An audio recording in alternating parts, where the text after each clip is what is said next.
Hello everyone, welcome to the channel and this is Viren. और आज की वीडियो बहुत इंटरेस्टिंग और बहुत इंपॉर्टेंट होने वाली है। तो आज हम बात करेंगे how to get release from your current project से रिलीज कैसे लेना है। आज की वीडियो में मैं उस बारे में बात करूंगा। मैं मोस्टली अपने दोस्तों से बात करता हूँ या फिर मैं ऑनलाइन भी इंटरेक्ट करता हूँ या आप लोगों की भी मैं कमेंट्स वगैरह पढ़ता हूँ। तो जितने भी लोग मुझसे आके इंस्टाग्राम पे भी बात करते हैं तो मेजरली लोगों का एक इशू होता है, वो होता है कि प्रोजेक्ट से रिलेटेड कि उनको प्रोजेक्ट में ग्रोथ नहीं दिख रही है या फिर वो सपोर्ट प्रोजेक्ट है और वो डेवलपमेंट करना चाहते हैं या फिर भी कुछ और, या कोई टॉक्सिक एनवायरनमेंट है या फिर कुछ और भी प्रॉब्लम हो सकती है। तो काफी लोगों को अपने प्रोजेक्ट से रिलीज लेना होता है लेकिन वो ले नहीं पाते किसी न किसी रीजन की वजह से। और अक्सर उन्हें एक गलत इंफॉर्मेशन मिली होती है रिगार्डिंग रिलीज। काफी लोगों को लगता है कि नहीं, उन पे एक बैड इंप्रेशन पड़ेगा या फिर मैनेजर उनको सब रिलीज नहीं करेगा या फिर उनका एचआर के अंडर डाल दिया जाएगा। बहुत सारे ऐसे जो मिथ हैं उन लोगों के दिमाग में रहते हैं। तो मैं उनको बता दूं कि लास्ट ईयर ही मैंने अपना रिलीज लिया था अपने प्रोजेक्ट से, बल्कि मेरा प्रोजेक्ट गवर्नमेंट प्रोजेक्ट था। तो आप समझ सकते हो कि गवर्नमेंट प्रोजेक्ट से रिलीज लेना थोड़ा डिफिकल्ट होता है एज कम्पेयर टू किसी और भी प्रोजेक्ट। तो मैंने गवर्नमेंट प्रोजेक्ट से रिलीज लिया है और सिर्फ मैंने ही नहीं, मेरे से पहले एक मेरे सीनियर ने भी लिया हुआ है और मेरे रिलीज लेने के बाद अभी कुछ टाइम पहले मेरे एक फ्रेंड ने भी रिलीज लिया था। तो उन सबके एक्सपीरियंसेस को देखते हुए, मेरे खुद के एक्सपीरियंसेस को देखते हुए मैं आज की वीडियो में बात करने वाला हूं। तो देखो, रिलीज लेने के कई सारे रीजंस हो सकते हैं, आपके कुछ पर्सनल हो सकते हैं, कुछ प्रोफेशनल हो सकते हैं, बट रिलीज लेना ना लेना ये एक बड़ा डिसीजन है। तो देखो, एक डायलॉग था जो कि है कि सही टाइम पे सही जगह से कट लेना चाहिए। तो वही आपके लिए भी है। अगर आपको लग रहा है कि आपका ग्रोथ नहीं है या अगर आपको उस प्रोजेक्ट में मजा नहीं आ रहा है तो फिर वहां रहने का मतलब ही नहीं होता, क्योंकि आप जितना और एक टाइम वहां बिता रहे हो आप अपना टाइम वेस्ट कर रहे हो। तो उस प्रोजेक्ट से निकलना ही आपकी भलाई में। तो यार देखो, आपके पास दो ऑप्शन होते हैं अक्सर, कि अगर आप किसी प्रोजेक्ट में हो, आपको मन नहीं लग रहा है या आपको दिक्कतें हो रही है, कोई प्रॉब्लम फेसेस कर रहे हो, ग्रोथ नहीं दिख रही है, तो ऐसे टाइम पे आपके पास दो ही रास्ते होते हैं। या तो आप कंपनी स्विच कर लो, आप एक दूसरी कंपनी में चले जाओ, या फिर आप रिलीज ले लो। सबसे आसान तरीका जो मुझे लगता है कि स्विच कर लो, क्योंकि स्विच करने में ज्यादा आपको कुछ करना नहीं है। आप आराम से इंटरव्यू दे सकते हो, आपके अगर सिलेक्शन हो जा रहा है तो आप आराम से कर लेते हो। लेकिन जैसा आजकल और अभी के टाइम में चल रहा है कि काफी कंपनीज में हायरिंग बंद है, तो उसकी वजह से क्या होता है कि काफी लोग स्विच कर नहीं पा रहे हैं। तो यार देखो, ये वाला ऑप्शन थोड़ा डिफिकल्ट होता जा रहा है दिन प्रतिदिन, और वो मुझे भी दिख रहा है क्योंकि मेरे खुद के काफी फ्रेंड्स हैं जो स्विच करना चाहते हैं, वो स्विच कर नहीं पा रहे हैं। तो आपके पास दूसरा ऑप्शन बचता है रिलीज लेना। यार देखो, अगर आप किसी ऐसे प्रोजेक्ट में जिसमें ग्रोथ नहीं हो पा रही है, आपको सीख नहीं पा रहे हो, तो आप टाइम ही वेस्ट कर रहे हो। क्योंकि आफ्टर ऑल जब आप स्विच करोगे तो आप क्या बोलोगे कि आपने उस प्रोजेक्ट में किया क्या। और अगर आपने कुछ किया ही नहीं है तो फिर आपको नेक्स्ट जो हाइक मिलनी होगी आपके स्विच करने पे, उसका कोई मतलब ही नहीं बनता।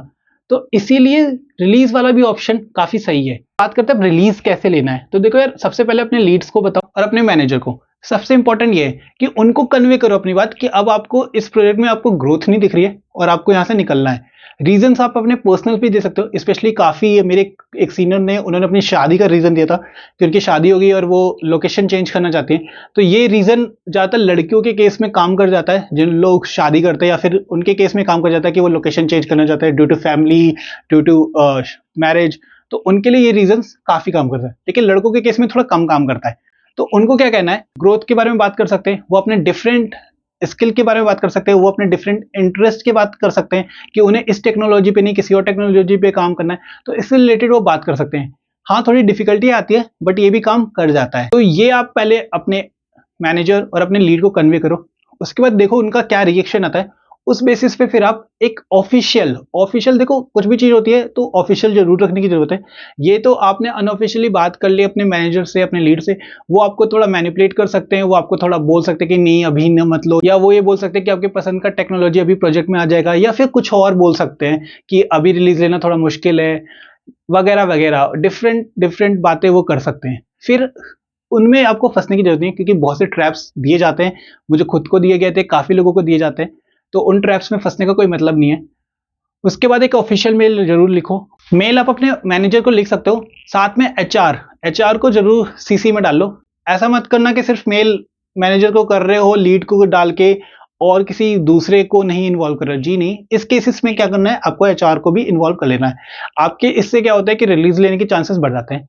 मैनेजर से पर्सनली भी बात करो, ऑफिशियली भी बात करो, तो आपको रिलीज मिलने के चांसेस ज्यादा होते हैं। मोस्टली रिलीज लेने का जो है वो आपके रीजंस पे डिपेंड करता है, आपके रीजंस कितने स्ट्रांग हैं। तो हमेशा स्ट्रांग रीजन लो, आप अपने मेडिकल कंडीशंस के बारे में बात कर सकते हो। मैंने किसी से सुना था कि उन्होंने अपने एंजाइटी एंड स्ट्रेस का बात करके प्रोजेक्ट से रिलीज लिया था। तो मैं आपको ये चीजें बता रहा हूँ कि आप कुछ और भी रीजंस दे सकते हो अपार्ट फ्रॉम मैरिजेस, इंटरेस्ट। आप अपने मेडिकल सर्कमस्टेंसेस भी दिखा सकते हो। मेरे एक फ्रेंड थी, उसने अपने मेडिकल सर्कमस्टेंसेस दिखाया था कि वो ट्रैवल नहीं कर सकती इतने दूर।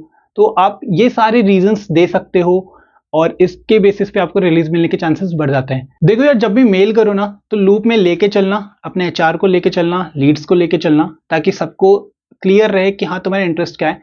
रेगुलर बेसिस पे उनको मेल दोबारा रिमाइंडर कराते रहो। ऐसा मत करना कि एक बार मेल कर दिया और छोड़ दिया, उसके बारे में बात ही नहीं किया, क्योंकि वो एक अलग ही सिचुएशन हो जाती है। वो आपको बाद में बोल देंगे कि उनको लगा कि आपने अपना माइंड चेंज कर दिया। नहीं, अगर आप वीकली बेसिस पे या 15 डेज के बेसिस पे, मोस्टली मैं कहूँगा कि वीकली बेसिस पे उनको रिमाइंड कराते रहो कि तुम रिलीज लेना चाहते हो।